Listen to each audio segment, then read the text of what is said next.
નવનિર્મિત civil court બિલ્ડિંગનું 26 જાન્યુઆરીએ લોકાર્પણ કરાયું.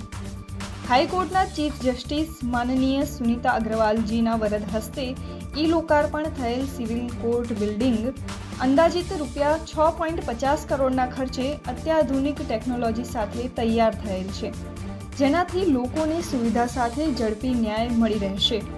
હાઈકોર્ટના એડમિનિસ્ટ્રેટિવ જજ ઓફ ધ ડિસ્ટ્રિક્ટ અનિરુદ્ધ પી માઈ.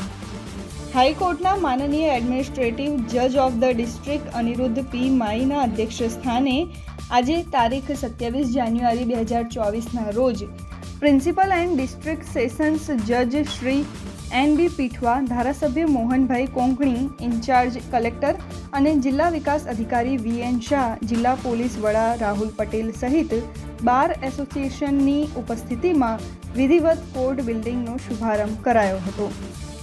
મુખ્ય અતિથિ માનનીય એડમિનિસ્ટ્રેટિવ જજ of the district Aniruddha P માઈએ બાર એસોસિએશન અને સિનિયર વકીલો સહિત પક્ષકારોને સંબોધતા જણાવ્યું હતું કે સરકાર શ્રીના માર્ગ અને મકાન વિભાગ દ્વારા આ બિલ્ડિંગ સુવિધાસભર બનાવવામાં આવ્યું છે.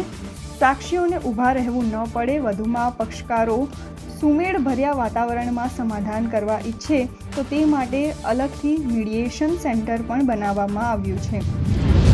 આજે મને આનંદ થાય છે કે અહીંયા હું ડોલવણની નવી કોર્ટના જે ગઈકાલે ઇનોગ્રેટ થઈ છે એના ફંક્શનમાં અહીંયા હાજર છું. આજે આ કોર્ટમાં મેં હમણાં એક વિઝિટ કરી છે, તો આ કોર્ટ લેટેસ્ટ ઇન્ફ્રાસ્ટ્રક્ચરથી બધું અહીંયા અવેલેબલ થયું છે કોર્ટમાં.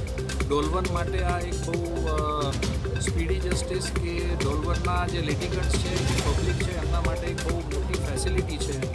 અહીંયાથી એ લોકો એમના પોતાના જે કેસીસ છે કે સ્ટેટસ છે ખાલી ડોલવણમાં નહીં, વ્યારાના ડિસ્ટ્રિક્ટ કોર્ટમાં બી અને હાઈકોર્ટમાં બી, અને અહીંયાથી કોઈ જો સુપ્રીમ કોર્ટની ફાઇલ કરતો હોય કેસ તો અહીંયાથી એમને બધું લેટેસ્ટ ઇન્ફ્રાસ્ટ્રક્ચરના લીધે અહીંયાથી એમને બધું એક્સેસ મળશે અને એમના કેસનું સ્ટેટસ મળશે. ડિસ્ટ્રિક્ટ જજ એન.બી. પીઠવાએ જણાવ્યું હતું કે આ નવનિર્મિત ન્યાય મંદિરમાં સીસીટીવી, ઈ સેવા કેન્દ્ર, conference room, bar room, library, bank, post office, સ્ત્રી પુરુષ માટે પ્રસાધન રૂમ, વિકલાંગ પક્ષકારો માટે અલાયદો પ્રસાધન રૂમ બનાવવામાં આવેલ છે.